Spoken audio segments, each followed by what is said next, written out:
वारकरी संप्रदायातील थोर महात्मे व महाराष्ट्रातील विचारवंतांची दुर्मिळ कीर्तने, प्रवचने, व्याख्याने ऐकण्यासाठी सुरेश महाराज सूळ या यूट्यूब चॅनलला अवश्य सबस्क्राईब करून बेल आयकॉन दाबा. सोमवार करायचा असला तर एक वेळेला जेवण करावं लागतं. एकादशी करायची असली तर काही निर्जला करतात, काही दुग्धाहारावर राहतात, काही फळावर राहतात, काही साबुदाणा बगर खातात. वेगवेगळी पद्धती आहेत. तेव्हा प्रत्येक अशा प्रकारच्या व्रताची पद्धत भिन्न भिन्न असू शकते, कारण शास्त्रामध्ये असं वर्णन आहे महाराज. एकादशीच्या दिवशी एखाद्या माणसाचं आपण जर अन्न खाल्लं तर 1 महिनाभर केलेलं शास्त्रीय पुण्य सगळं त्याला जातं. बोलवा बोलणे मरोणी आजीने इथंच 2 अवस्था आहेत. संत महापुरुषाचं जीवन सामान्य माणसाला कळणार नाही. कदाचित संगती जरी केली तरी कळेलच हे सांगता येत नाही. संगतीने मनुष्य कळतो संसारात. प्रभू रामचंद्रांच्या पुढे पंपा सरोवरामध्ये बगळा पाहिल्यानंतर प्रभू रामचंद्र लक्ष्मणाला म्हणतात, लक्ष्मणा काय साधू आहे बघ. पश्य लक्ष्मण पंपायाम बक परम धार्मिका. काय धार्मिक आहे हा पक्षी, शांत ध्यान धरून उभा राहिला आहे. मधल्या माश्याने ऐकलं, असं जर प्रभू रामचंद्रांचं सर्टिफिकेट याला मिळालं किती वाटोळं होणार आहे. यांना काय माहिती आहे. आतून मासे म्हणू लागले, प्रभू असं कोणालाही बोलतं सर्टिफिकेट देऊ नका. सहवासी विजानाती सहजन विचेष्टिता. अहो आम्हाला माहिती आहे, आमचं सगळं कुळचं कुळ फस्त केलं, तुम्ही याला साधू म्हणू लागलात. कळत नाही महाराज. संसारात सुद्धा मनुष्य संगतीने कळत नाही. एक प्रसंग सांगेन आपल्या इतिहासातला. छत्रपती शिवाजी महाराजांचे मावळे ज्यांच्या जीवावर महाराजांनी स्वराज्य मिळवलं आणि कल्याणचा खजिना लुटण्याकरता गेले. खजिना लुटून आणत असताना सुभेदाराची एक देखणी सून पाहिली, तिलाही म्यानामध्ये बसवलं, घेऊन आले. खजिना दिल्यानंतर म्हणू लागले, महाराज तुमच्याकरता का मी चांगली भेट आणलेली. म्हणजे कोणती आहे. तो म्याना उघडला आणि त्याच्यातले ती स्त्री दाखवली. पाहिल्यानंतर छत्रपती शिवाजी महाराजांनी तिला स्नान घालायला लावलं, उंची उंची कपडे नेसायला लावले, दागिने घातले आणि तिच्या घरी वाट लावायला लागत असताना हात जोडून नमस्कार केला आणि सांगितलं, माझी आई तुमच्यासारखी देखणी असती तर मी सुद्धा तुमच्या इतकं देखणा जन्माला आलोस. कळालं का मावळ्याला छत्रपती शिवाजी महाराजांचं हृदय. संगतीने माणसं कळतच असतात असं नाही महाराज. साधूंची अवस्था तर काय करणार आहे. हम बैठे जमुना तीर, साधू बैठे पहाड़ पर, हम बैठे जमुना तीर. साधू से मिलना कठिन है, हमारे पाँव में पडे जंजीर. तर साधूंची अवस्था सर्व जगाला अपेक्षित आहे. ती अवस्था सामान्य माणसाला करणं अत्यंत कठीण आहे. आणि कठीण असणारी अवस्था करण्याकरता स्वतः जेव्हा संत आपली अवस्था सांगतील तेव्हा सामान्य माणसाला काहीतरी कळेल. आणि कळत असताना सुद्धा ते परोक्षत्वाने कळेल, अपरोक्षत्वाने इतकं लवकर कळणार नाही. परोक्षत्वाने कळत असताना सुद्धा काही अभंगाचं संगती सहजासहजी कळेल, पण काही अभंगाची संगती लवकर कळणार देखील नाही. त्याचं कारण आहे, ही संत मंडळी आपली अवस्था जगापुढे मांडत असताना जितकी मूल्यवान असेल तितकी शब्दाच्या झाकणामध्ये देतात. 5 लाख रुपयाची हिऱ्याची अंगठी आहे, ते देत असताना अशी कोणी उघडं देणार आहे का दुकानदार. त्याला चांगला बेगडाचा कागद, चांगली डबी झाकून अशा प्रकारचं देतो. जितकी मूल्यवान वस्तू असेल तितकी झाकून दिली जाते. आणि भोपळा त्याला काय झाकायचं कारण आहे, हातोहात दिला जातो. जितकी वस्तूची किंमत आहे मोठी आहे तितकी ती झाकून दिली जाते. वाङ्मयामध्ये कूट वाङ्मय एक प्रकार आहे. कूट वाङ्मय त्याच्यात 2 प्रकार आहेत, शब्दकूट आणि अर्थकूट. काही शब्दातलं कौटिल्य कळत नाही, काही वेळेला अर्थातलं कौटिल्य कळत नाही. आणि ते कळण्याकरता सामान्याला नव्हे बड्या बड्यानं कळत नाही. एक छोटासा प्रसंग सांगेन. महर्षी व्यासानी आपले जे वेद आहेत, अनंता वै वेदाहा, सामान्य माणसाला समजण्याकरता त्याची खंड पाडली. 4 प्रकारचं वर्गीकरण केलं, ऋग्वेद, यजुर्वेद, सामवेद आणि अथर्ववेद. जसं वैकुंठवाशी गुरुनाम गुरु स्वानंद सुखण्याशी जोग महाराज यांनी अगोदर तुकोबारांची गाथा कुठले अभंग कुठे होते, पण महाराजांनी असा काही प्रयत्न केला की त्याची प्रकरणं पटली. नामपर, गवळणी, नाट, वीरहिणी, धरणेकऱ्याचा उपदेश, संतपर, अद्वैतपर असे भिन्न भिन्न कक्ष पडले. व्यासाने सर्व लोकांना कळावं म्हणून 4 अशा प्रकारचे भाग पडले, परंतु जगाला उपयोग होईना. पुन्हा विचार केला, 4ही वेदाचं तात्पर्यांत थोडक्या वाक्यामध्ये आपण जगापुढे देऊ, आणि म्हणून ब्रह्मसूत्राची रचना केली. अथा तो ब्रह्म जिज्ञासा जन्माद्यस्य यतः शास्त्र योनित्वात तत्व समन्वयात 4च वाक्य दिली. ही 4 वाक्य ज्याला खरी कळाली ना, पूर्ण वेदाचा अभ्यास त्याला झाला असं म्हणायला हरकत नाही. पण सामान्य माणसाला कळेना. का कळेना त्याचं कारण आहे, मोठी माणसं छोट्या माणसाकरता किती जरी खाली आली तरी खालच्या माणसापेक्षा कितीतरी वर असतात. आपल्याकडे असं ऐकलंय आम्ही, जेव्हा एक दुष्काळ पडला होता निजामच्या काळाला, माणसं मरायला लागली. निजामाकडे तक्रार आणली लोकांनी, साहेब लोक मरायला आली अन्न पाण्यावर. निजामाने सांगितलं मरायला मग असं म्हणावं त्यांना, मग जास्त बाकीचं काही जास्त खाऊ नका, खिचडी तूप खा म्हणावं.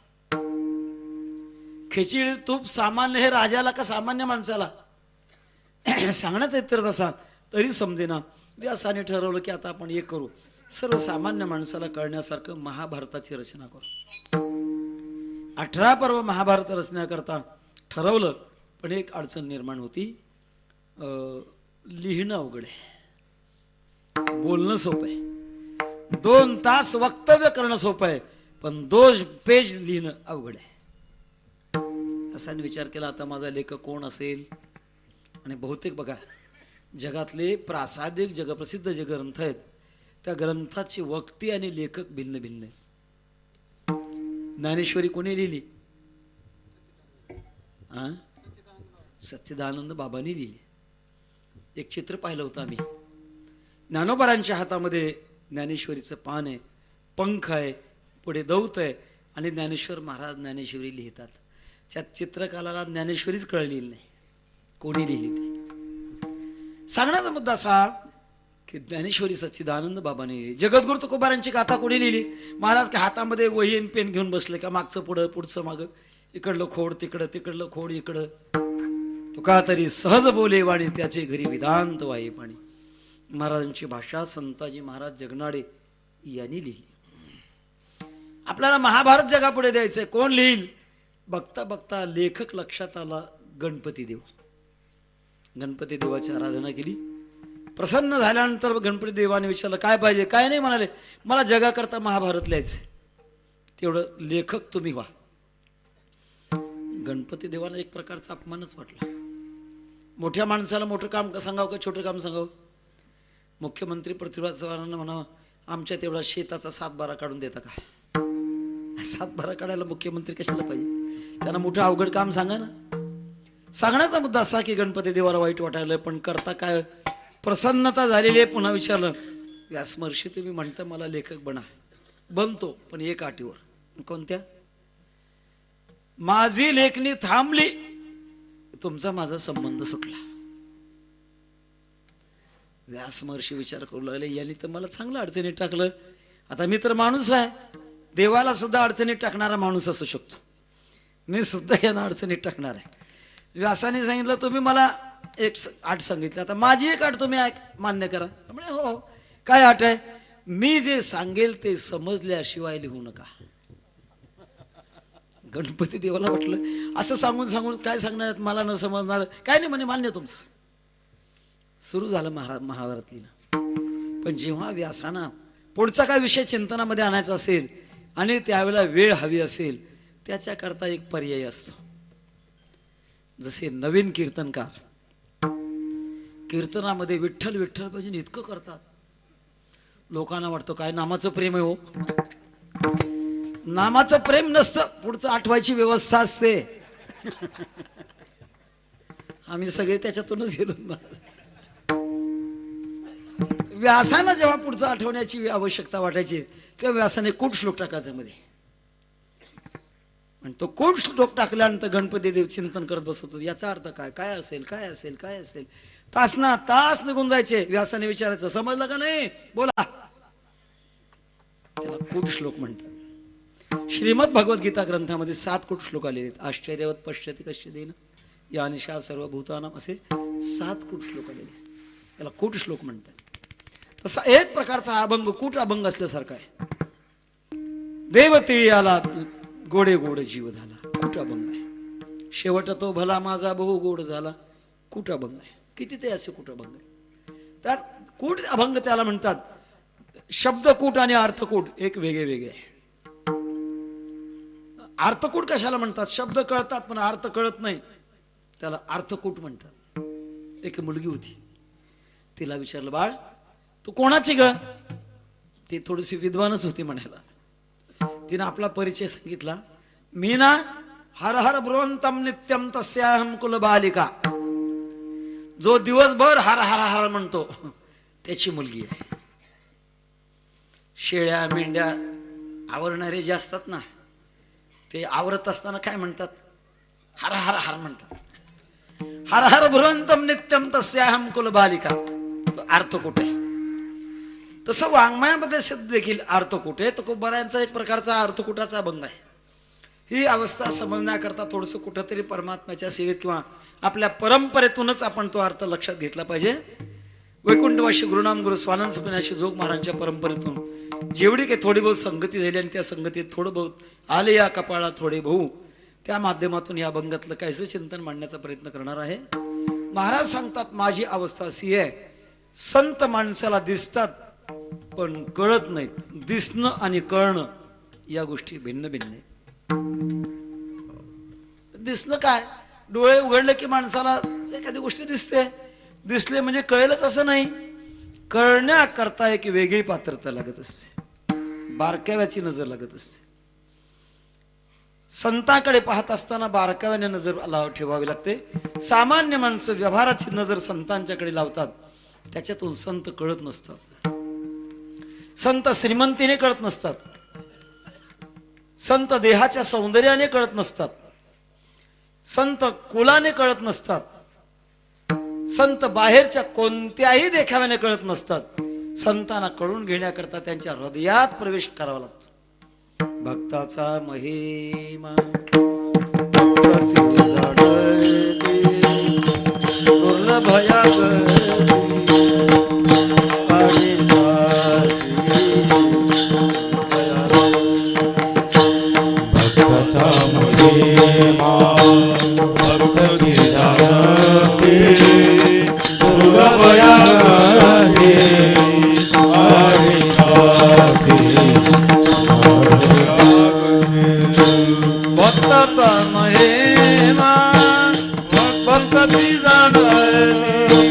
भक्ताचा महिमा भक्ती जाणती, भक्ताचा महिमा भक्ताची जाणती, भक्ताचा महिमा भक्ती जाणती, भक्ताचा महिमा भक्ताची जाणती.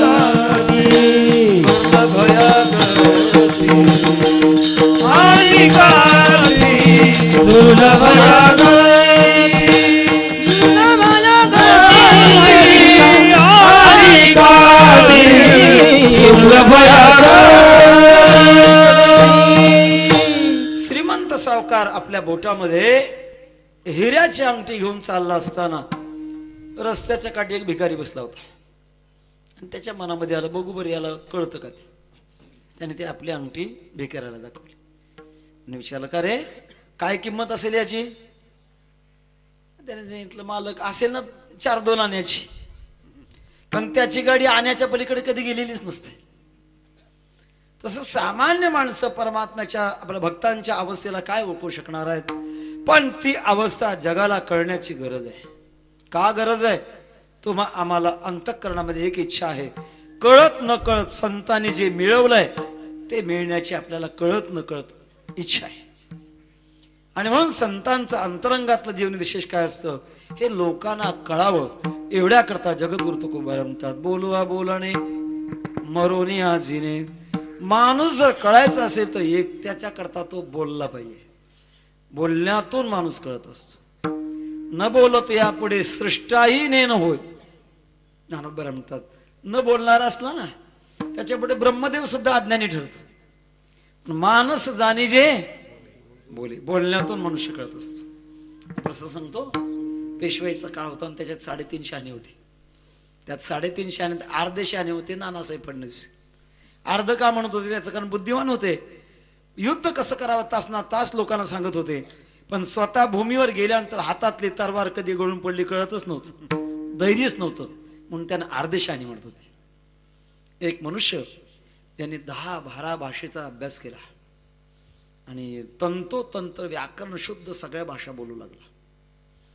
नानासाहेब फडणवीसाकडे आला आणि विचारू लागला, नानासाहेब माझी नेमकी मातृभाषा कोणती तुम्ही ओळखाल का? त्याला बोलायला लावलं. हिंदी अस्खलित बोलायचा, तामिळ अस्खलित बोलायचा, कानडी अस्खलित बोलायचा, इंग्रजी अस्खलित बोलायचा, मराठी अस्खलित बोलायचा, गुजराती अस्खलित बोलायचा. त्यांना अडचण वाटायला काय भानगड, याची मातृभाषा कळणं कठीणच आहे. तशी स्वाभाविक मातृभाषा करण्याकरता त्याने सांगितलं, ठीक आहे मी तुम्ही कोणते मातृभाषा सांगतो, पण आज माझ्या घरी रात्रीच्या वेळेला जेवण करावं लागेल आणि मुक्काम करावं लागेल. ठीक आहे म्हणे, सांगा. भरपूर खाऊ घातलं आणि रात्री झोपी जायला लागलं. गाढ झोपेमध्ये तो मनुष्य असताना थंड पाणी घेतलं आणि एकदम तोंडावर मारलं. तोंडावर मारल्यानंतर सू छे सू छे सू छे म्हणत उठलं. सू म्हणजे काय, छे म्हणजे आहे, काय आहे काय आहे काय आहे. नानासाहेबांनी सांगितलं तुझी मातृभाषा गुजराती आहे. स्वाभाविकता माणसाची निर्माण होत असते, स्वाभाविकता ही हृदयातून बाहेर पडत असते. त्याच्याकरता माणसाने काहीतरी बोलावं लागतं. तुकोबारायांना विचारलं, महाराज तुमची अवस्था काय? महाराज म्हणतात आम्ही बोलू अबोलणे, आम्ही न बोलता बोलणार आहोत. बोलून न बोलणं, न बोलून बोलणं, उलटे सुलटे दोन्ही प्रकार आहेत. जगामध्ये न बोलता सुद्धा बोलणारी माणसं आहेत. न बोलता म्हणजे काही भाषा अशा विचित्र आहेत, त्या तोंडातून तो शब्द न येताना सुद्धा त्या भाषा असतात. अलीकडे ते ब्रेन लिपी आहे, आंधळ्या करताय. ज्ञानेश्वरी सुद्धा ब्रेन लिपीमध्ये लिहिली गेली आहे. आम्ही पाहिलं आळंदीला एक आंधळा मनुष्य असं बोट फक्त सारतो आणि बोट सारत असताना ज्ञानेश्वरीच्या ओव्या म्हणत असतो. ती ब्रेन लिपी आहे. काही करपल्लवी भाषा आहे, काही नेत्रपल्लवी भाषा आहे, डोळ्यातून काही भाषा आहे, काही हातातली भाषा आहे. त्या जत्रेमध्ये 2 गोंधळी असतात. एका गोंधळाजवळ संबळ असतं आणि एका गोंधळाजवळ तुंतून असतं. तो तुंतुनावाला समाजामध्ये जातो, त्याला म्हणतो तुझं नाव काय मला सांग. म्हणजे 500 फुटं असणारा संबूळ वाजवणारा तो तुझं नाव सांगेल. तो सांगतो नाव कानामध्ये काहीतरी रामा गोविंदा कापसे असं काहीतरी सांगतो ना. हा म्हणता म्हणता अशी बोट करतो. तो बरोबर रामा गोविंद कापसे म्हणतो. करपल्लवी भाषा, नेत्रपल्लवी भाषा, असे भाषेचे प्रकार आहेत. न बोलता बोलणं, बोलून न बोलणं, दोन्ही गोष्टी आहेत. बोलण्याने काही कुठलाही प्रकारचा प्रयोग होऊ नये, अर्थात अक्रियत्व अशी जी अवस्था आहे ज्याला म्हणतात, तुकोबारा म्हणतात आमची अक्रियत्व अवस्था आहे, अर्थात कर्तव्याच्या पलीकडची अवस्था आहे. आम्ही जरी बोलू लागलो तरी परंतु न बोलण्यासारखीच आमची स्थिती आहे. त्याचं कारण आहे तो कर्ता नव्हे सर्वथा प्रतिती बळे. ज्ञानोबा म्हणतात ज्या महापुरुषाला परमात्म्याच्या कृपेने ब्रह्मज्ञान झालेलं आहे, तो जगातला कर्ता जरी असला तरी पण तो त्याला अनुभव असा येतो की आपण करते नाहीत. विठ्ठल विठ्ठल विठ्ठल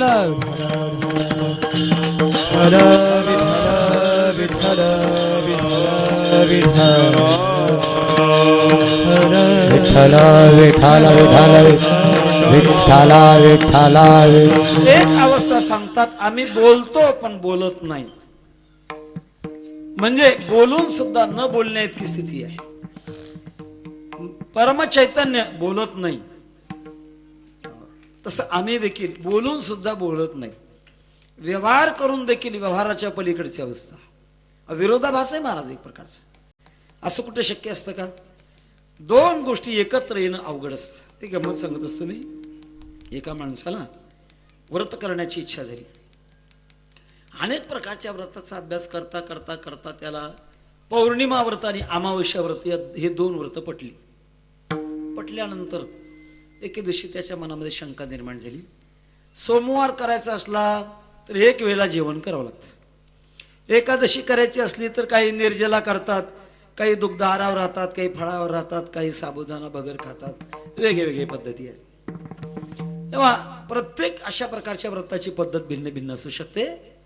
पण आपल्याला पौर्णिमाही करायची ना अमावस्याही करायची, कारण शास्त्रामध्ये असं वर्णन आहे महाराज. अमावस्येच्या दिवशी एखाद्या माणसाचं आपण जर अन्न खाल्लं तर 1 महिनाभर केलेलं शास्त्रीय पुण्य सगळं त्याला जातं. पौर्णिमेच्या दिवशी एखाद्याचं अन्न जर खाल्लं आपण तर 15 दिवस शास्त्रीय केलेलं पुण्य सगळं त्याला जातं, शास्त्रीय. पण त्याने असं ठरवलं की आपण हे 2 व्रत करूया. त्याच्या मनामध्ये शंका आली. एक धर्मपंडिताकडे गेला, विचारलं, महाराज मला व्रत करायचं आहे, पौर्णिमा व्रत करायचं नाही, अमावस्या व्रत करायचं, मला शंका अशी आहे की फराळा करता काय करावं लागेल. कल्पना करा, पौर्णिमेच्या दिवशी जर अमावस्या आली मग काय खाऊ. शंका ऐकल्यानंतर धर्मपंडिताला चक्करच आली. सांगितलं, सांगतो तुला, जर पौर्णिमेच्या दिवशी अमावस्या आली तर त्या दिवशी लोण्याचे भजे तेलात तळायचे मग ते खायचे. म्हटलं, काय महाराज माझी थट्टा करता का? लोण्याचे भजे कुठं तेलात तळता येतात का? असं कुठे शक्य असतं का? धर्मपंडितांनी सांगितलं, वेड्या, मग पौर्णिमेच्या दिवशी कुठं अमावस्या येत असते काय? विरोधाभास आहे ना. एका बाजूला म्हणायचं मी बोलतोय आणि दुसऱ्या बाजूला म्हणायचं मी बोलतच नाही, असं तसं शक्य होणार आहे. बोलवा बोलणे मरोन या जिने. पण महाराज म्हणतात, आमचा अनुभव असा, आम्ही किती जरी बोललो तरी न बोलल्यातले व्यवहाराच्या दृष्टिकोनातून, इंद्रिय व्यवहाराच्या दृष्टिकोनातून जगाच्या नियमाने वागत असतील, पण आतलं आमचं मन मात्र त्याच्यात अभिमानाने चिटकलेलं नाही आणि त्याचा रसास्वाद आम्ही घेत नसल्यामुळे आम्ही कर्तव्य जरी करत असलो तरी त्याचा संबंध आमच्याशी नाही. हा महाराजांचा खऱ्या अर्थानं भाव आहे. बोलवा बोलणे मरोन या जिने. आम्ही दिसतोय ना, पण आमची अवस्था अशी आहे, मेलेलो आहोत आणि मेल्यानंतर जगलेली आहोत. जगून मरणं वेगळं आणि मरून जगणं वेगळं. सामान्य माणसं जगून मरतात आणि संत मंडळी मरून जगतात. मरून जगणं याचा अर्थ असा आहे की या जगाचा संबंध सगळा सुटून जगामध्ये राहणं याला म्हणतात मरून जगणं. तसे मरणाचे प्रकार आहेत: नित्य मरण, नैमित्तिक मरण आणि महामरण. नित्य मरण, आपण झोपी जातो, झोपी गेल्यानंतर काय कळतं? मराठी भाषेमध्ये म्हण आहे, झोपला काय आणि मेला काय, सारखाच म्हणतात. नित्य मरण. नैमित्तिक मरण आहे, आयुष्य संपल्यानंतर माणसाचा देह पडतो, नैमित्तिक मरण आहे. त्याच्याबरोबर आणखीन एक मरण आहे, महाप्रलय झाल्यानंतर सगळं जग संपत. आणि खरं महामरण ते आहे की ज्याची जीवदशा संपलेली आहे, ते खरं महामरण आहे. बाकीची मरण म्हणायला ती मरण नव्हेत, ती एक प्रकारच्या दुसऱ्या जन्माची सुरुवात आहे. म्हणायला मरण आहे, पण दुसऱ्या जन्माची सुरुवात म्हणजे या देहाचा अंत आहे. खरं मरण ते आहे की जेव्हा जीवाची जीवदशा संपते तेव्हा खऱ्या अर्थाने त्याला मरण म्हणतात. त्या मरणाची व्याख्या तुकोबाराने आपल्या अनुभवामध्ये सांगितलेली. असं जेव्हा मरण येत असतं त्या मरणाचा अनुभव ज्याला मरण आलं ना त्यालाच कळत असत. तुकोबारा म्हणतात, आपुले मरण पाहिले आपुले मरण पाहिले आपुले मरण पाहिले म्याडोळा आपुले मरण पाहिले म्याडोळा तुझा सोहळा अनुपम्य तुझा सोहळा अनुपम्य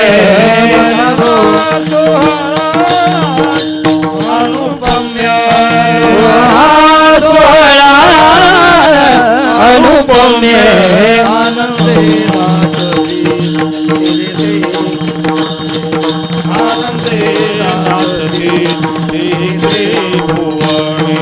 आनंदे लाभले तिरी भुवने आनंदे लाभले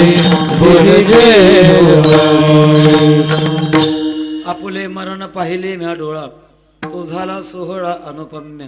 आनंदे दाटले तिने त्रिभुवने, सर्वात्मकपणे भोग झाला. हे स्वतःला मरण नाही. हे मरण आल्यानंतर या मरणाचे संस्कार कसे केले जातात तुकाराम महाराजांनी सगळी संगती सांगितली.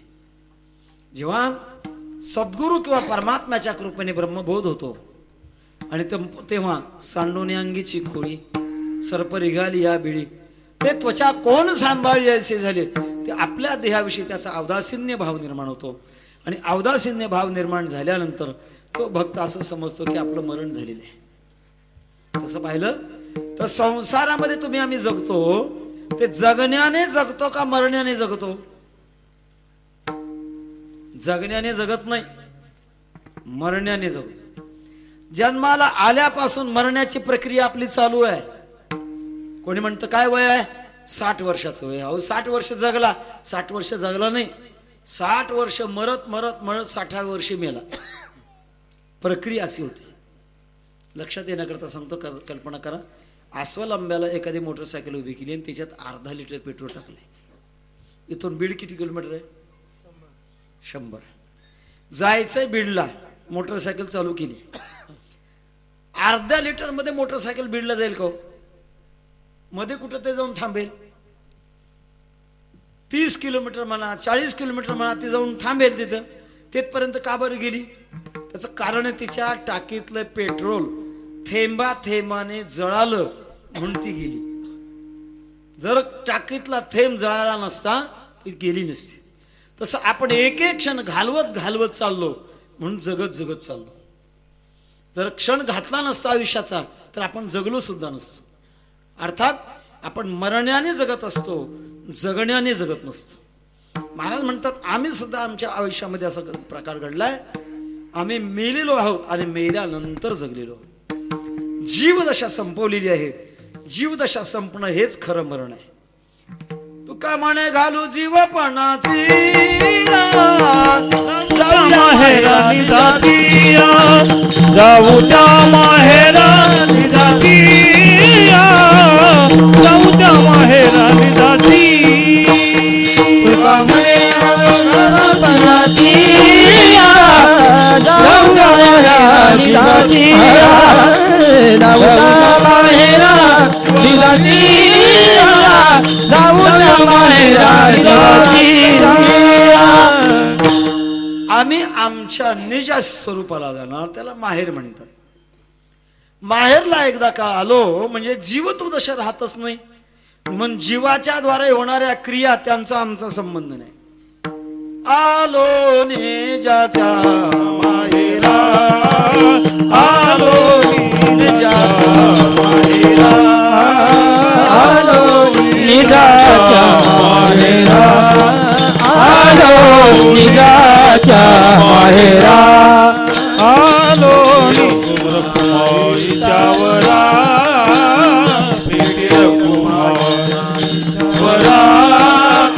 आलो निजाच्या माहेरा, आलो निजाच्या माहेरा, बेटी कुमार निजावरा, बेटी कुमार निजावरा, आलो निजाच्या माहेरा, आलो निजाच्या माहेरा. पांडुरंग परमात्म्याचं दर्शन झालं ना, मग आम्ही आमच्या माहेरला आलो. आतापर्यंत सासरला होतो. संसार सासर आहे आणि परमात्मा माहेर. किती त्यांचा सासुरवास, कैसा रसा तेथे. सासुरवास म्हटलं की परतंत्रपण असत. पारतंत्र्यामध्ये राहावं लागतं आणि कष्ट करतच राहावं लागतं. किती कष्ट करावं लागणार कळणार नाही. चाली लोक किती ते न कळे, दुःखी आरंभळे भोगत आहात. जशी मुलगी सासरी गेल्यानंतर सर्वांच्या ताब्यात राहावं लागतं. सासरा खटाळ जरी असला तरी चहा नेऊन द्यावं लागतं. सासूबाई कर्कश असली तरी तिची सेवा करावीच लागते. मालक खेकड जरी असला तरी सेवा करावीच लागते. धीर भावे आडमुठी असले तरी सेवा करावीच लागते. आणि त्यातल्या त्यात ननंद कंसात लवंगी मिरची आते तिखट असली तरी तिची मनधरणी करावीच लागते. सासरी सगळ्यांच्या ताब्यात राहावं लागतं. तसं संसारामध्ये जिने पराधीनाने काहादी जडपासी बहु बांधलो संतती प्रारब्ध क्रियमान सांगाती ओवंडीची सत्ता पुलिया जिने पराधीनाने काहादी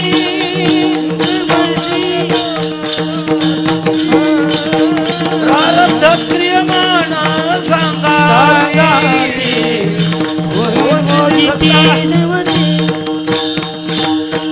अनेकांच्या हातात जीवन आहे आणि हे सासर सोडून माहेरला आलो, जीवदशा संपली म्हणजेच खरं आम्ही मेलो. आणि हे मेल्यानंतर कशी अवस्था असते? झाला प्रेतरूप शरीराचा भाव, लक्षेला ठाव स्मशानीचा, देहाविषयी उदास राहणं समजायचं प्रेतरूप अवस्था झाली. आणि न्यायचं कुठे याला? आता स्मशानात न्यायचं. स्मशानात नेत असताना मोहाने काही माणसं रडतात. मग इथं तुमचं कोण रडणार आहे? रडती रात्रंदिवस काम क्रोध माया, म्हणती हाया हाया यमधर्म. काम क्रोध माया रडतात. का रडतात? आतापर्यंत आमचं गिराईक होतो हे, पण आमच्या तावडीतून निसटलं. यमधर्म म्हणतात किती वेळेला आम्ही यांना बांधून नेलं होतं, पण आता मात्र आम्हाला बांधण्याची ताकद राहिली नाही, पण तेही रडतात.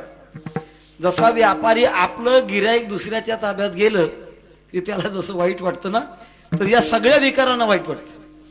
वैराग्याच्या शेणी लावल्या शरीरा, गोवऱ्या कोणत्या आणल्या? वैराग्याच्या गोवऱ्या. ज्ञानाग्नी लागला ब्रह्मत्वेची, ब्रह्मज्ञानाचा अग्नी लावला. फिरविला घट फोडीला चरणी, महावाक्य ध्वनी बोंब झाली. तत्वमसी महावाक्याची बोंब झाली. आणि नंतर जिथे प्राण गेला त्या ठिकाणी दिवा लावण्याची आपली पद्धत आहे. मग कोणता दिवा लावला? तो का म्हणे रक्षा झाली आपे आप, उजळेला दीप गुरुकृपे. गुरुकृपेच्या द्वारा आत्मज्योतीचा दीप आम्ही उजळला गेला आणि याला खरं महामृत्यू म्हणतात.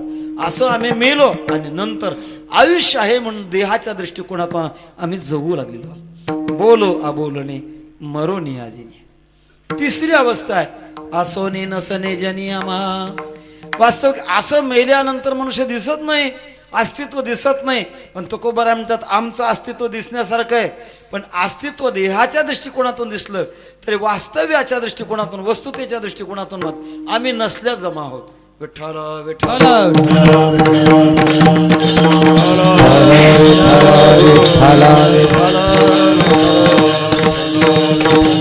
प्रपंचाच्या मर्यादेमध्ये माणसाचा उपयोग ज्याला अहंकार आहे त्याच्या दृष्टिकोनातून होऊ शकतो. पण आमच्या जीवनामध्ये आता परमात्म्याच्या कृपेने अहंकार राहिलेला नाही, सगळा विकाराचा नाश झालेला आहे. असं मरून आम्ही जगल्यामुळे जरी देहाच्या दृष्टिकोनातून दिसत असलो तरी खऱ्या अर्थानं अस्तित्व नाही. सामान्य माणसाला वाटतं हे आहेत ना, जसं ज्ञानेश्वर महाराजांनी दृष्टांत दिलेला आहे. साचते राखिता कोला नमने काही. बुजगावणं करतात माणसं, बुजगावणं. जनावरांना भिण्या करतात, डुकरं शेत खाऊ लागले त्यांच्याकरता असं बुजगावणं करतात. आणि ते बुजगावणं केल्यानंतर दुरूनच त्या प्राण्याला असं वाटतं कोणतरी माणूस आहे. वास्तविक तो आहे का? दिसायला आहे का अस्तित्वाला आहे? फक्त दिसायला आहे. ते बुजगावणं काही हा हू करत नाही, काही नाही. त्या जनावराने येऊन त्याला धक्का जरी दिला तर ते बुजगावणं काही करत नाही. प्रतिक्रिया ज्याला म्हणतात त्याच्या जीवनामध्ये नाही. तसं संसारातल्या सगळ्या व्यवहाराची घडामोडीची प्रतिक्रिया आमच्या जीवनामध्ये नाही. असोनी नसने ज्यांनी आम्हा, जसं तुकोबाराने एका भंगामध्ये भगवंताला प्रार्थना केली, देवा जाणोनी नेनते करी माझे मन, तुझी प्रेम कोण देवोनिया. मग मी व्यवहारी, मग मी व्यवहारी, मग मी व्यवहारी असे न वर्तत. मग मी व्यवहारी, मग मी व्यवहारी, मग मी व्यवहारी असे न वर्तत. मग मी व्यवहारी, मग मी व्यवहारी, मग मी व्यवहारी असे मग मी व्यवहारी, मग मी व्यवहारी, मग मी व्यवहारी असे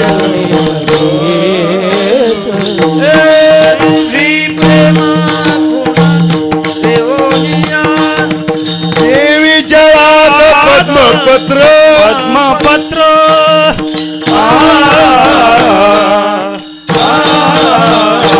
मग मी व्यवहारी मग मी व्यवहारी मग मी व्यवहारी असे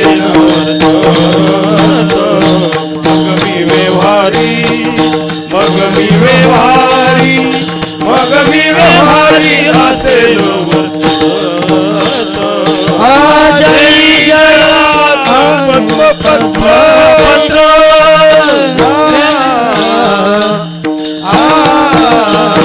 मग मी व्यवहारी मग मी व्यवहारी मग मी व्यवहारी असे मग मी व्यवहारी मग मी व्यवहारी मग मी व्यवहारी असे परमात्म्याने प्रेम खूण दिल्यानंतर काय बदल होतो? जेवी जळा आत पद्मपत्र. अभ्यास मंडळी आहेत आपण. ब्रह्मज्ञानाने ही अवस्था प्राप्त होते आणि इथं प्रेम खुणेने कशी अवस्था प्राप्त होते? शुद्ध प्रेमामध्ये परमात्म्याचा भेद राहत नाही. भगवान परमात्म्याशी अभेद अवस्था होती. परमात्मा जसा घटिया लिप्ता से रवी अग्नि काष्टा माझी जेवी तैसा नारायण जीवी जीव साक्षी वर्तने. परमात्मा जसा सर्व जगामध्ये व्यापक आहे पण त्याला कुठल्याही प्रकारचा भेद होत नाही, संबंध होत नाही. तशी आमची अवस्था झाली. असोनी नसने जनियामा. दिसायला आम्ही आहोत तो आपण आज जसं दिसतोत ना अशा पद्धतीने नाहीत, नसल्यासारखेच आम्ही आहोत. त्याचं कारण परमात्म्याची सेवा केली आणि भगवंताच्या प्रसादाने आम्हाला ही अवस्था प्राप्त झाली. विठोबार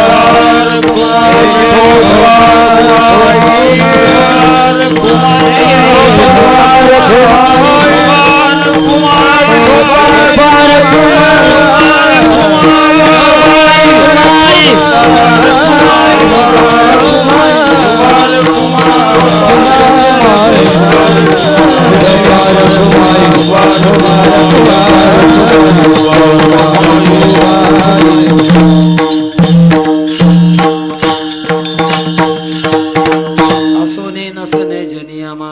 लोकांमध्ये आम्ही दिसतो पण आम्ही नसल्या जमा आहोत. महाराज तुम्ही नाही म्हणता. खाता पिता सगळे व्यवहार तुम्ही करता, भोक्तृत्वाचे व्यवहार करत असताना सुद्धा नाही कसं काय म्हणता? महाराज त्याची संगती अभंगाच्या भोगे झाला त्याग संगीत असंग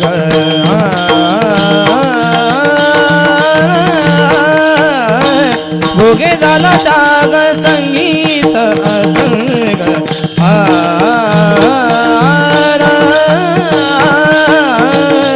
झाला त्याग संगीत असंग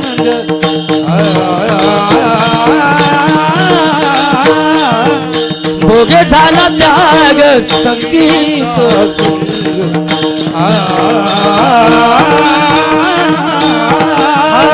भोगे झाला त्याग संगीत असंग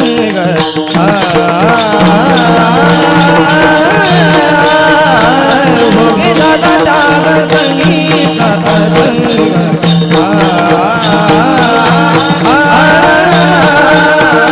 भोगे झाला त्याग संगीत असंग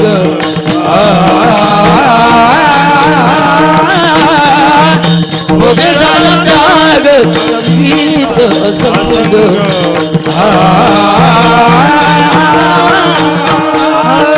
तोडिये राग माग दोनी तोडिये राग माग दोनी तोडिये राग माग दोनी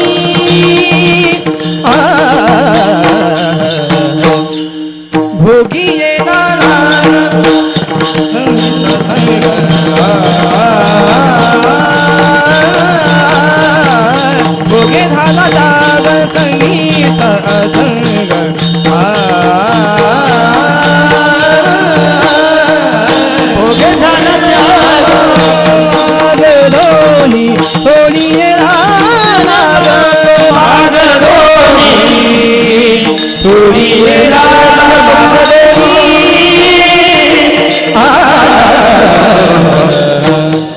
भोगे झाला त्याग संगीचा संग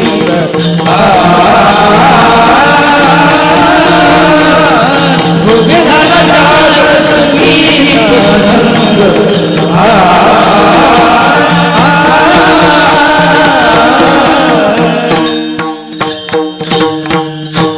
भोगे झाला त्याग संगीचा संग तोडी येले माग लाग दोन्ही. तुम्हाला वाटतं का आम्ही भोक्तृत्व अवस्थेमध्ये आहोत? पहिल्या चरणामध्ये कर्तृत्व अवस्थेच्या बाजूला सांगितलं, कारण जीवाला कर्ता व्हावं लागतं. कर्ता झालेला जीवात्मा भोगता होतो. पण खरी अवस्था अशी आहे, जीवाने कर्ताही होऊ नये आणि भोगताही होऊ नये. म्हणजे प्रपंचातले कुठलेही परिणाम होत नसतात. जो कर्ता असतो तो भोगता होत असतो. महाराजांचं एक सुंदर अशा प्रकारचं प्रमाण आहे. ब्रह्मनिष्ठ काळी जरे जीवा नावे मोडी तया घडली ब्रह्महत्या गेला उपदेश तो मिथ्या.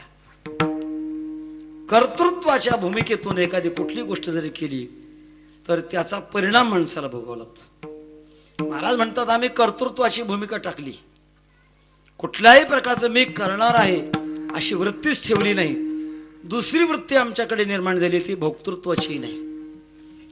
शहाण्या माणसाच्या दृष्टिकोनातून वास्तविक सिद्धांताने माणसाने करता जसं होऊ नये तसं भोगताही होऊ नये. एक छोटासा दृष्टांत आहे. गुरु शिष्याची जोडी प्रवासाला निघालेली होती. चालता चालता दिवस उन्हाळ्याचे होते, ऊन कडक लागलेलं होतं. एक राजाचं उद्यान सापडलं. गेट मोकळं होतं, दोन्ही मध्ये शिरले. एक महाल राजाच्या विश्रांती करता, दुसरा महाल प्रधानाच्या विश्रांती करता, असे दोन्ही महाल बांधलेले होते आणि दोन्ही महालाचे दरवाजे उघडे होते. आत सुंदर अशा प्रकारचा मंचक टाकलेला होता. दोन्ही महालामध्ये मंचक अंतरले होते, गादी होती, वरून अलीकडच्या भाषेत बेडशीट अंतरलेलं होतं. एका महालामध्ये गुरु महाराज गेले आणि दुसऱ्या महालामध्ये शिष्य गेले. आणि थकल्यामुळे दोघांनी त्या मंचकावर अंग टाकलं. जसं अंग टाकलं तसं दोघांनाही झोपी लागल्या. कारण झोपणाऱ्याचे अधिकार दोन प्रकारचे. एक वर्ग असा आहे की तो खाली अंग टाकतो, आडवा होतो, नंतर त्याला झोप लागते. याच्यापेक्षा पुढची प्रगती, अगोदर झोपतो आणि नंतर अंग टाकतो. ताबडतोब झोपी लागले, घरा घोरायला लागले. राजा येण्याची वेळ झालेली होती. इतक्यात पुढचे सेवक तपास करण्याकरता चालले तर पाहता तो आज तर महालामध्ये घोरण्याचा अनुभव येऊ लागला. एका महालामध्ये गेले, पाहतात तो मोठमोठ्याने घोरू लागलेला. त्याला विचारलं, का रे तू कोण? त्याने आपलं नाव सांगितलं, गाव सांगितलं, सगळं सांगितलं. अरे हे राजाचा महाल आहे, त्याच्यावर तू झोपलास? तो होता शिष्य, जो सेवकाने धरला आणि जितका बडवला, बडवून तुरुंगामध्ये टाकून दिला. दुसरा महाल स्वच्छ करण्याकरता सेवक गेले, पाहता तो तिथेही झोपलेलंच. तिथे त्याचे गुरु होते. त्यानं पुन्हा उठून जागा केलं. कोण आपण? एक नाही, दोन नाही, तीन नाही. आपलं नाव काय? अजिबात नाही बोलायला त्याला. गाव कोणतं? अजिबात नाही. किती जरी प्रश्न विचारले तर अजिबात काहीच उत्तर दिलं नाही. त्या सेवकाने ओळखलं, हे प्रत्यक्षात साधू आहेत, काही बोलत नाहीत. हे अवस्थेच्या पलीकडे पोचलेले आहेत, जगाच्या पलीकडे पोचलेला महात्मा आहे. त्यांना स्नान घातलं, उंची कपडे घातले, काय पाहिजे ते खायला दिलं. आणि शेवटी राजाने नमस्कार करून विचारलं, महाराज काय मागायचं ते मला मागा, मी तुम्हाला द्यायला तयार. शेवटी त्या साधू महाराज सांगितलं, काही नका, तेवढा जो माझा शिष्य तुम्ही तुरुंगात डांबला ना तेवढा त्याला मोकळं करा, म्हणजे काही नको मला. शिष्याला मोकळं केलं आणि गुरु शिष्य पुढे चालले. शिष्य रडून सांगायला लागला, काय सांगा महाराज, काय मारलं मला, सगळी पाड सुजून गेली. महाराजांनी सांगितलं, तू काहीतरी अभिमान धारण केला असेल म्हणून तुला मार खावा लागला. काय अभिमान धारण केलं? त्याने नाव विचारलं, मी नाव सांगितलं, वडिलाचं नाव सांगितलं, आडनाव सांगितलं, सगळं सांगितलं, जे विचारलं ते सांगितलं. अरे मी काहीच नाही सांगितलं, त्याचा परिणाम मी साधू ठरलो ना. अभिमान धारण केला की शिक्षा भोगावी लागते, आणि अभिमान नाही धारण केला तर पूजा होते. कर्तृत्वाच्या बाबतीमध्ये अभिमानाचे फटके बसावे लागतात. महाराज म्हणतात, मी अभिमान टाकला आणि भोक्तृत्वाच्या बाबतीमध्ये भोगाची वृत्ती टाकली. भोगी झाला त्याग संगीचा असंग भोगामध्ये वावरत असताना सुद्धा त्याचा आमचा संबंध राहिला नाही. भोगी झाला त्याग गीती गाता पांडुरंग, इंद्रियांचा लाग आम्हावरून चुकला. भोगी झाला त्याग गीती गाता पांडुरंग, इंद्रियाचा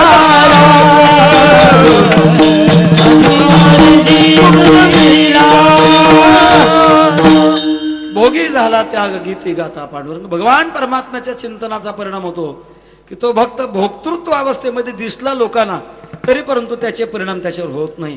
कर्तृत्व अवस्था विरहित, भोक्तृत्व अवस्था विरहित तुकोबाराम म्हणतात माझी झाली. दृष्टांत सांगायला वेळ नाही, आपले फक्त 10 मिनिटं उरलेली आहेत. आपण दृष्टांत ऐकला असेल, भगवान कृष्ण परमात्म्याच्या पत्नी जेव्हा दुर्वास ऋषी करता अन्न घेऊन निघाल्या, यमुना माता दुतड्या भरून चाललेली होती. आणि मग विचारलं, यमुना माता दुतड्या भरून चालली कृष्णा, आता पलीकडे कसं जायचं? तुमचे गुरु महाराज तर पुढे पलीकडे आलेले आहेत, त्यांना अन्न द्यायचंय. कृष्ण परमात्म्याने सांगितलं, यमुना मातेला सांगा की 16,108 बायका असून सुद्धा भगवान कृष्ण परमात्मा ब्रह्मचारी असेल तर म्हणावं यमुने वाट दे. आपल्या गवणी तोंडाला पदर लावून हसू लागल्या. 16,108 बायका असताना ब्रह्मचारी? कसलं ब्रह्मचारी? पण आता सांगितलंय मंत्रना, आपण जाऊन विचारू. यमुनेच्या तीरावर आल्या आणि तो मंत्र म्हटल्या, भगवान कृष्ण परमात्मा 16,108 बायका असताना सुद्धा ब्रह्मचारी असेल तर यमुने आम्हाला वाट दे. दिले वाट यमुने माये खरी. खरोखरच यमुनेने रस्ता दिला आणि या सगळ्या गवळणी पलीकडे गेल्या. दुर्वास मुनींना जीव घातलं. 60,000 खंड्या अन्न खात होते म्हणतात एका वेळेला. आताच्या काळात असे दुर्वास नाहीत म्हणून फार बरं आहे, नाहीतर सरकारला विचार पडला असता किती युनिट द्यावा याला. तेव्हा भरपूर पोटभर जेवण झाल्यानंतर यमुना पुन्हा दुथड्या भरून चाललीच होती. त्याने विचारलं, महाराज आता आम्हाला परतीराला जायचं, कसं जावं? यमुना तर भरून चालली आहे. दुर्वास मुनीने विचारलं, येत असताना कसं आलात? म्हणजे आम्हाला मंत्र मिळाला होता. कोणता? भगवान कृष्ण परमात्मा म्हणाले 16,108 बायका असताना सुद्धा मी ब्रह्मचारी असेल तर यमुने वाढ दे म्हणावं. यमुनेने वाढ दिली. दुर्वास मुनी म्हणाले, माझ्या शिष्यात जर सामर्थ्य तर गुरुत का नसेल? आता तुम्ही माझा मंत्र सांगा. यमुनेला म्हणावं 60,000 खंड्या अन्न खाऊन हा दुर्वास ऋषी निराहारी असेल तर वाढ दे म्हणावं. गवळणी मनामध्ये भासू लागल्या, वा रे वा ब्रह्मचारी, वा रे वा निराहारी.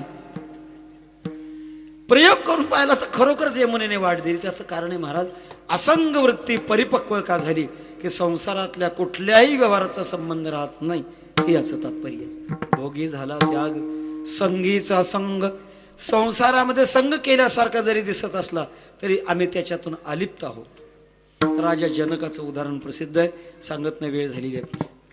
राजा जनकाचा प्रत्यक्षात आग्नेत पाय जळत असताना सुद्धा त्याला मिथिला जळत असली तरी तिचा कुठलाही मनामध्ये संबंध आला नाही. याला निसंग अवस्था म्हणतात. कृतीचा त्याग आणि वृत्तीचा त्याग, तात्पर्य या सगळ्या भंगाचं सांगतो. एक आहे कृतीचा त्याग आणि दुसरा आहे वृत्तीचा त्याग. कृतीचा त्याग बाहेरचा असतो, वृत्तीचा त्याग आतला असतो. कृतीचा त्याग सोपा असतो, वृत्तीचा त्याग अवघड असतो. कृतीचा त्याग एखाद्या वेळेला वाटतो पण दुसऱ्या वेळेला तो संपत असतो. वृत्तीचा त्याग कधी संपत नसतो. आपल्याला 2 उदाहरणं डोळ्यापुढे येण्यासारखी आहेत. भगवत पूज्यपाद शुकाचार्य, कृतीचा त्याग. 2 बोटाची लंगोटी सुद्धा ज्यांनी घेतली नाही अशी कृतीच्या त्यागाची होती. आणि राजा जनक, वृत्तीचा त्याग. गंमत आहे, ज्याने 2 बोटाची लंगोटी घेतलेली नाही आणि ज्याचा ब्रह्मभाव संपूर्ण विश्वासी छिटकलेला आहे, व्यासाने शुका म्हणून हात मारल्यानंतर दगडाने, झाडाने, पहाडाने ओ द्यावी इतकी ज्यांची योग्यता आहे. पण एका प्रसंगामध्ये अभिमान जागा झाला आणि अभिमान जागा झाल्यानंतर परमहंस वृत्ती संपली. परिणामतः व्यासाने विचार केला की आपल्या मुलाचा आता वाटोळं होणार आहे. आणि मग पुन्हा व्यासाने जनक भेटीसी पाठविला, त्याने अभिमानाने खोटे केले. सांगण्याचा मुद्दा कृतीचा त्याग आणि वृत्तीचा त्याग. कृतीचाही त्याग, काही ठिकाणी कृतीचाही त्याग आहे आणि वृत्तीचाही त्याग आहे. काही ठिकाणी फक्त कृतीचाच त्याग आहे, वृत्तीचा त्याग नाही. काही ठिकाणी वृत्तीचाच त्याग आहे, कृतीचा त्याग नाही. कृतीचा त्याग आणि वृत्तीचा त्याग दोन्ही त्याग जर असले तर त्याच्या परिणामामध्ये जगाचं कल्याण होतं. मला सद्गुरू निवृत्तीनाथ, ज्ञानोबाराय, सोपान काका, मुक्ताबाई ज्यांचा कृतीचाही त्याग आहे आणि वृत्तीचाही त्याग आहे. वैकुंठवासी गुरुनाम गुरु स्वानंद शुक्लाशी जोग महाराज, मामासाहेब दांडेकर, बंकट स्वामी महाराज, लक्ष्मण महाराज इगतपुरीकर, ज्या परंपरेमध्ये आपण उपासना करत आहोत, या मंडळींचे कृतीचेही त्याग आणि वृत्तीचेही त्याग. ज्यांचा कृतीचाही त्याग आणि वृत्तीचाही त्याग आहे त्यांचा जगाच्या कल्याणाकरता उपयोग होतो. पण ज्याचा कृतीचा त्याग नाही, केवळ वृत्तीचाच त्याग आहे, तो आपल्या स्वनाम धन्य जीवन असतो, त्याला कुठल्याही प्रकारची बाधा होत नाही. तुकोबारा म्हणतात, आम्ही संघामध्ये राहत असताना सुद्धा असंग वृत्तीचं जीवन जगत आहोत. भोगी झाला त्याग संगी चाळ संग, तोडी येले लाग माग दोन्ही. या सगळ्याच मागच्या वृत्तीचा संबंध सांगतात. आम्ही सगळ्याच जगाचा संबंध तोडलेला आहे आणि माग म्हणजे खुणाही तोडलेल्या आहेत. लाग म्हणजे संबंध आणि माग म्हणजे खुणा. जसं एखादा मनुष्य गेला असला, शोधणारा मनुष्य त्याच्या मागावर जातो, त्याचे पावलं उमटतात आणि ते पावला पावलाने जातो, बरोबर तो मनुष्य सापडतो. प्रत्यक्षात दृश्य माग, गंध माग. अलीकडे एखाद्या चोराने चोरी केल्यानंतर सापडण्याकरता कुत्र्याला तो वास देतात आणि त्या मागामागाने कुत्रं जातात, बरोबर त्याला पकडतात. हा गंधाचा माग आहे. महाराज म्हणतात, आम्ही जगात असताना लाग म्हणजे संपूर्ण जगाचा संबंध सुटलेला आहे, वृत्तीने संबंध सोडलेला आहे. आणि माग म्हणजे यांच्या खुणा देखील आम्ही सोडून दिलेल्या आहेत. परिणामतः विश्वाच्या वेगळी अशा प्रकारची अवस्था आमची झालेली आहे. आम्ही देहाने दिसत असलो तरी मरून जगलेले अशा अवस्थेमध्ये आहोत. महाराजांना विचारलं, महाराज हे कळणं कठीण आहे मला, तुम्ही सगळे विरोधी अशा प्रकारच्या भूमी एका ठिकाणी सांगत आहात. महाराज म्हणतात, माझ्या बोलण्यावर जर विश्वास नसला तर संपूर्ण जगाचा जो मालक आहे ना, त्याला तुम्ही विचारून बघा, म्हणजे तो तुम्हाला सांगेल. अभंगाच्या शेवटच्या तू कमाने नो हे दिसतो मी तैसा, तू कमाने नो हे दिसतो मी तैसा, तू कमाने नो हे दिसतो मी तैसा, तू कमाने नो हे दिसतो मी तैसा, तू कमाने नो हे दिसतो मी तैसा, तू कमाने नो हे दिसतो मी तैसा, तू कमाने नो हे दिसतो मी तैसा, तू कमाने नो हे दिसतो मी तैसा. पुसनेते पुसा पांडुरंग, पुसनेते पुसा पांडुरंग, पुसनेते पुसा पांडुरंग, भोगे झाला टाग संगीची या संग, भोगे झाला टाग संगीची या संग, भोगे झाला संग त्यागीची असंग. पुसनेते पुसा पांडुरंग, पुसनेते पुसा पांडुरंग, पुसनेते पुसा पांडुरंग, भोगे झाला टाग संगीची या संग, भोगे झाला टाग संगीची या संग, भोगे झाला टाग. तुका म्हणे नो हे दिसतो मी तैसा, पुसनेते पुसा पांडुरंगा, पुसनेते पुसा पांडुरंगा, तुका म्हणे नो हे दिसतो मी तैसा, पुसनेते पुसा पांडुरंगा, पुसनेते पुसा पांडुरंगा. तुका म्हणे नोहे दिसतो मी तैसा. बाहेरच्या दृष्टिकोनातून जरी मी दिसत असेल, चर्मचक्षुने मी जसा दिसतो तसा नाही. चर्मचक्षुची शक्ती वेगळी, भावचक्षुची शक्ती वेगळी आणि दिव्य चक्षुची वेगळी शक्ती वेगळी. संतांना पाहत असताना अंतरंगातल्या दिव्य चक्षुने पाहिलं तर ते ओळखू येतील, चर्मचक्षुने ओळखू येणार नाही. चमड्याच्या डोळ्याने माणसाला स्थूल वस्तू दिसत असतात, त्याच्यातलं अंतःकरण कळत नाही. त्याच्याकरता कळण्याकरता सूक्ष्म बुद्धी लागते. वेदाचं वचन आहे, परमात्मा पाहायचा असेल तर सूक्ष्म बुद्धीने पहा. दृश्यते त्वग्रया बुद्ध्या सूक्ष्मया सूक्ष्मदर्शी. नजर लागते ती महाराज. सामान्य माणसाला ही नजर नाही. आणि ही नजर तुम्हाला पांडुरंग परमात्मा देईल. त्याने ती नजर जर दिली तर मग मी खरा कसा आहे ते तुम्हाला कळेल. छोटासा प्रसंग मगाशी आपण ज्यांचं उदाहरण सांगितलं होतं ना, नानासाहेब फडणवीस यांच्या बुद्धीची परीक्षा पाहण्याकरता एका राजाने एक हिरा घेऊन एक मनुष्य पाठवला. जा म्हणाले, या हिऱ्याची काय किंमत आहे त्यांना विचारून या. मनुष्याला योगायोगाने सकाळची वेळ होती. नानासाहेब हे स्नान करून संध्या करण्याकरता पूजा करण्याकरता बसले होते. मनुष्य परवानगी घेऊन पुढे येऊन बसला आणि सांगितलं, नानासाहेब आमच्या राजाने एक हिरा घेऊन तुमच्याकडे पाठवले. खरी त्याची किंमत काय आमच्या राज्यात होईना. तुम्ही बुद्धिवान आहात म्हणून तुमच्याकडे आम्हाला पाठवले. मग कोणता हिरा आहे काढा. त्याने तो पिशवीतला हिरा काढून पुढे ठेवला.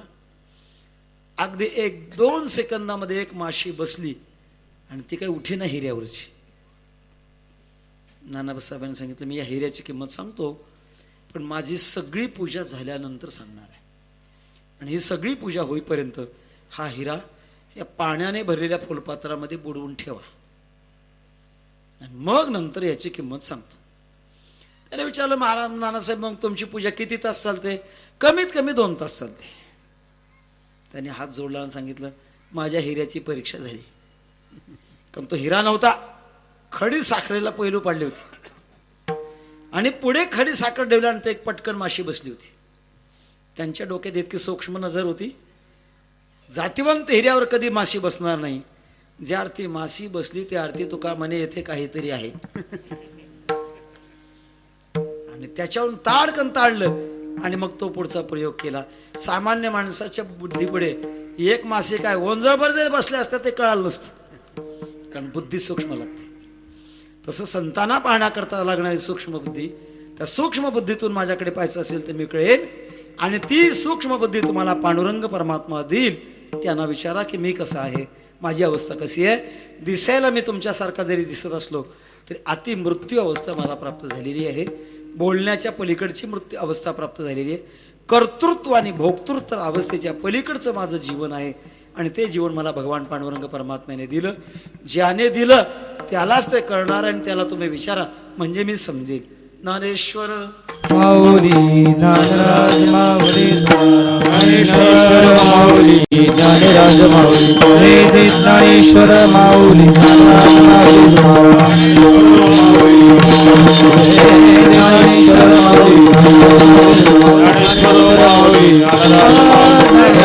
माऊली ज्ञानेश्वर माऊली ज्ञानेश्वर माऊली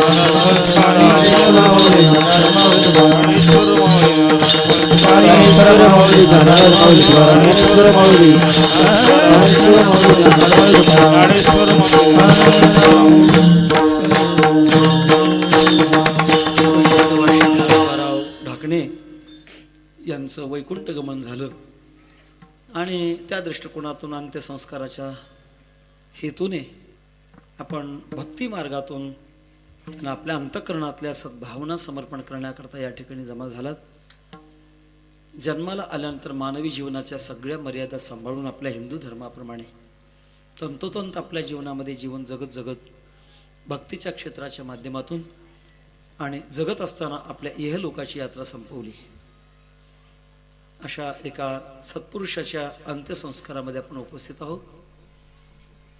भगवान परमात्मा परमगती त्यांना तर देणारच आहेत. पंढरीचे वार करीती अधिकारी मोक्षाचे. कालाच्या ओघामध्ये कदाचित विलंब सुद्धा लागू शकतो, तेव्हा केलेली साधना पुढील कालामध्ये उपयोगाला येण्याची गरज आहे. त्याला आपल्याकडे योगभ्रष्ट म्हणतात. किंवा गतात्म्याला ऊर्ध्वगतीला पाठवण्याकरता आपल्या भारतीय संस्कृतीमध्ये वैदिक परंपरेप्रमाणे मंत्र आणि विधी उच्चारण करण्याची गरज आहे. तद्वारा गतात्म्याला ऊर्ध्वगतीला पाठवण्याची शक्ती तादात्म्य संबंधाने आपल्या वैदिक संस्कृतीमध्ये आहे. कालाच्या ओघामध्ये जर कदाचित ती पद्धती अवलंबन करता करता करता कुठे चूक जर झाली तर ती होऊ शकते. कारण अलीकडच्या काळामध्ये काही मंडळींना अभ्यास कमी असतो. काही वेळेला पाहण्यात येतं की साधा गणपतीचा श्लोक सुद्धा व्यवस्थित म्हणता येत नाही. कालाचा प्रभाव आहे. विधी विधान म्हणूनच म्हणतात उचित विधी विधान नकळे नगडे सर्व. अशा वेळेला या गोष्टी उणिवा संपूर्ण भरून काढण्याकरता एक शास्त्रामध्ये सोय. यस्य स्मर्त्याच नामोक्त्या तपो यज्ञ क्रिया दिशू न्यूनम संपूर्णताम याती सद्यो वंदे तमच्युतम. जे जे काही उणीव झाली असेल किंवा जे राहिलं असेल त्या सगळ्याच वस्तूच्या पूर्णतेकरता भगवान परमात्म्याच्या नामचिंतनामध्ये शक्ती आहे. पण एवढी मंडळी यावेळेला अवेळी असताना सुद्धा या ठिकाणी एकत्र आलात. आपल्या सद्भावना समर्पण करत असताना कोणी त्यांचे देहाच्या दृष्टिकोनातून नातेवाईक असाल, कोणी संबंधी असाल किंवा काही हितचिंतक असाल, आपण सर्वांनीच आपल्या सद्भावना समर्पण करण्याकरता संप्रदायाच्या पद्धतीप्रमाणे भगवान परमात्म्याचं नामचिंतन करावं आणि ते पुण्य त्यांच्याकरता समर्पण करावं. रामकृष्ण हरी कृष्ण हरी रामकृष्ण हरी हरे राम कृष्ण हरी राम कृष्ण हरी राम कृष्ण हरी हरे राम कृष्ण हरे राम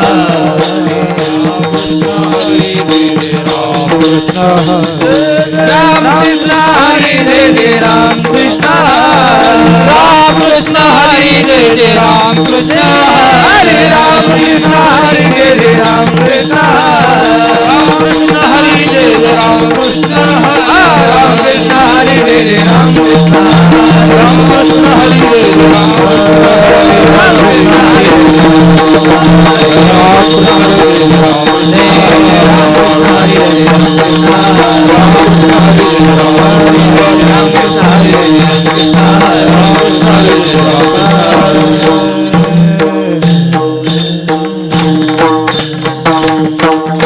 काय म्हणे नो हे दिसतो मी दिसा उसने ते कसा पांडुरंगा भोगी झाला त्याग संगीचा संग तोडी येणे लाग माग दोरी. झालेली चिंतन सेवा परमात्म्याच्या चरणामध्ये समर्पण करूया. ढाकणे परिवाराला त्यांच्या वियोगाचं दुःख हे नक्कीच आहे. भगवंताच्या कृपेने सहन करण्याची पात्रता त्यांच्याकडे यावी आणि संत मार्ग जो आहे तो मार्ग अवलंब करत असताना त्याच्याकरता परमात्म्याची कृपा आणि संतांच्या आशीर्वादाची गरज आहे. ही साधना करता करता असा जीवनामध्येच अनुभव आला पाहिजे की भोगी झाला त्याग संगीचा संग तोडी येले लाग माग दोन्ही. हा भक्ती जीवनातला पुरुषार्थ पदरात पडण्याकरता शक्ती प्राप्त व्हावी. भगवत चरणी प्रार्थना करू. तुझे देणे तुझ्या समर्पणी पायी झालो उतरा ये पांडुरंगा. बोला. श्री हरिभक्तीपरायण संतोष वाघ आळंदी त्यांना साथ संगत हरिभाऊ महाराज आळंदीकर.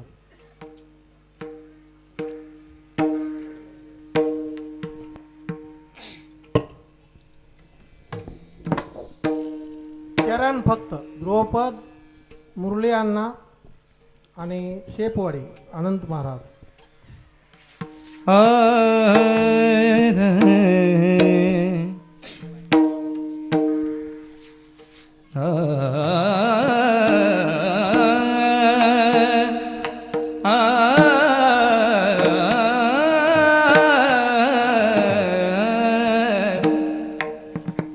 तुका म्हणे नो हे दिसतो मी कैसा. तुका म्हणे नो हे दिसतो मी कैसा. तुका म्हणो हे दिसतो मी कैसा. तुका म्हणो हे दिसतो मी कैसा. तुका म्हणे नो हे दिसतो मी तैसा. तुका म्हणे नो हे दिसतो मी तैसा. तुका म्हणो हे दिसतो मी तैसा. तुका म्हणो हे दिसतो मी तैसा. पुसणे ते पुसा पांडुरंगा. पुसणे ते पुसा पांडुरंगा. पांडुरंगा भोगी झाला त्याग असंगी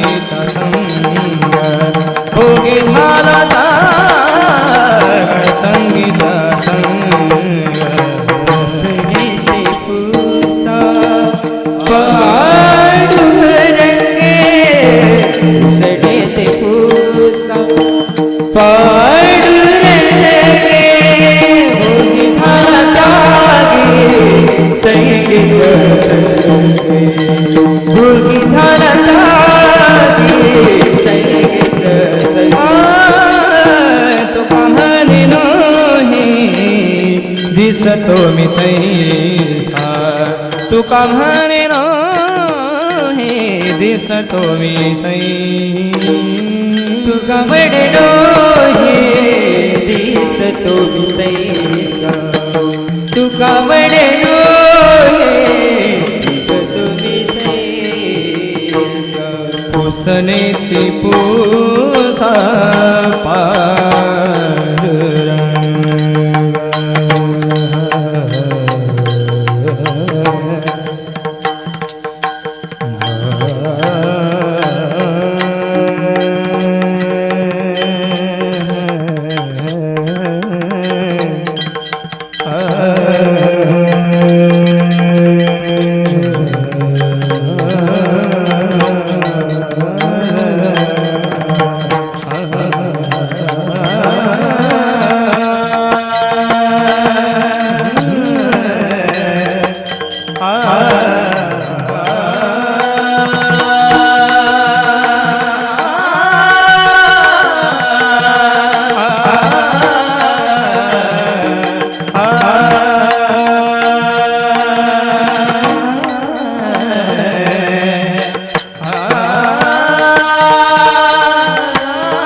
पुसणे ते पुसा पुसणे ते पुसा पांडुरंग पांडुरंग भोगी हाला डाग संगीचा संगी भोगी हाला डाग संगीचा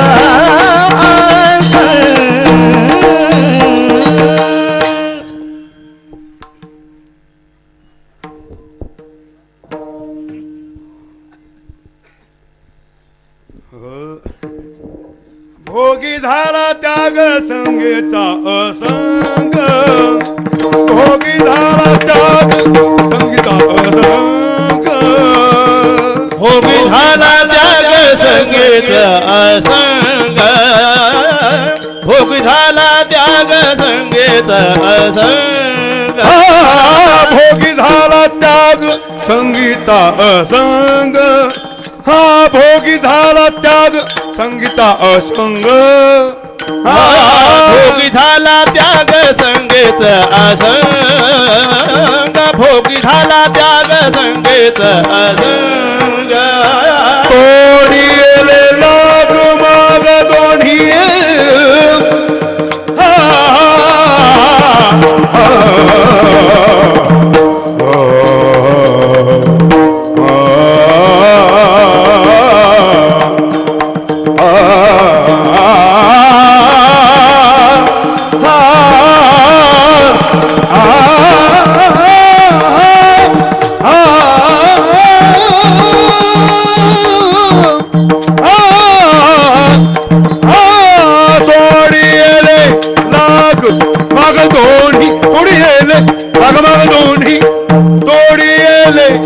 लाग माग दोन्ही ओढियले लाग माग दोन्ही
जय जय विठ्ठल विठ्ठल जय जय विठ्ठल जय विठ्ठल जय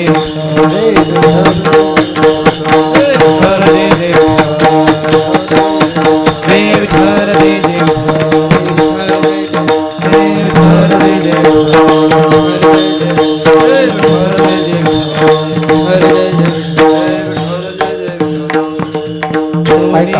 ऐका ऐका वैकुंठवासी ज्ञानोबा माऊली ढाकणे यांच्या गोड जेवणाच्या निमित्तानं हरिभक्तीपरायण आदरणीय माधव महाराज ढाकणे यांच्या विनंतीला मान देऊन आपण या ठिकाणी उपस्थित झालात. मी 1-2 मिनिटं आभार प्रदर्शनासाठी उभा आहे. परमपूज्य आदरणीय वंदनीय संदीपांजी महाराज हासेगावकर परीक्षक वारकरी शिक्षण संस्था आपला अमूल्य असा वेळ त्यांनी या कार्यक्रमासाठी देऊन आम्हाला कृतार्थ केलं, त्याबद्दल आम्ही अजन्म त्यांची ऋणी राहू. त्याचबरोबर महाराजांच्या अतिशय प्रेमातली आणि सर्व स्नेहांकित